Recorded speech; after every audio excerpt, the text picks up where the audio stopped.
সোমবারই civic ভলেন্টিয়ারদের সাম্মানিক বৃদ্ধি করেছে সরকার। বর্ধিত বেতন আগামী আগস্ট মাস থেকেই কার্যকর হতে চলেছে বলে জানা গিয়েছে। তবে সিভিক পুলিশদের ভাতা বৃদ্ধি প্রসঙ্গে বলতে গিয়ে তৃণমূল জমানার দুর্নীতি প্রসঙ্গ তোলেন মুখ্যমন্ত্রী শুভেন্দু অধিকারী।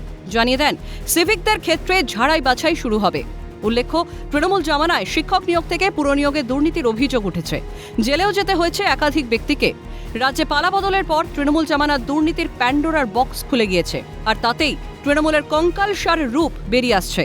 এই আবহেই সিভিক পুলিশের নিয়োগের ক্ষেত্রেও যে বেনিয়ম হয়ে থাকতে পারে তা আন্দাজ করেই এবার সিভিক ভলেন্টিয়ারদের ঝাড়াই বাছাইয়ের কাজ শুরু করতে চলেছে সরকার।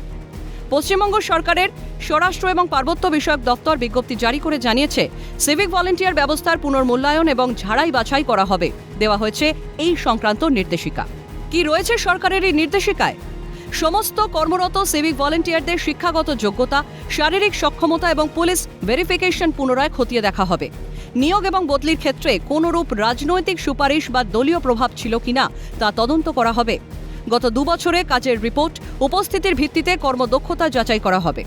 দায়িত্ব বণ্টনের ক্ষেত্রে কোনো রকম ধর্মীয় বা সাম্প্রদায়িক বৈষম্য হয়েছে কিনা তাও খতিয়ে দেখা হবে।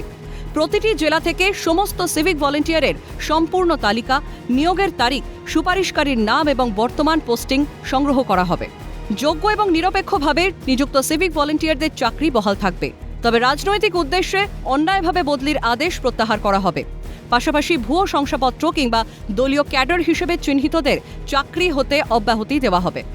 জেলা শাসক, জেলা পুলিশ সুপার এবং অবসরপ্রাপ্ত ম্যাজিস্ট্রেটদের নিয়ে জেলায় জেলায় কমিটি গঠন হবে। সেই কমিটি সিভিকদের যোগ্যতার মাপকাঠি খতিয়ে দেখবে। এই ঝাড়াই বাছাই প্রক্রিয়া আগামী 90 দিনের মধ্যে শেষ করার নির্দেশ দেওয়া হয়েছে। তৃণমূল জামানায় সিভিক পুলিশদের বিরুদ্ধে নানা অভিযোগ সামনে আসে। কোথাও সিভিকদের দাদাগিরি, কোথাও আবার ধর্ষণ, খুনের মতো আসামি হিসেবে নিযুক্ত হয় সিভিকরা। সব মিলিয়ে নতুন সরকারের জামানায় দুর্নীতির যে কোনো স্থান নেই তা একের পর এক কার্যক্রম থেকেই স্পষ্ট।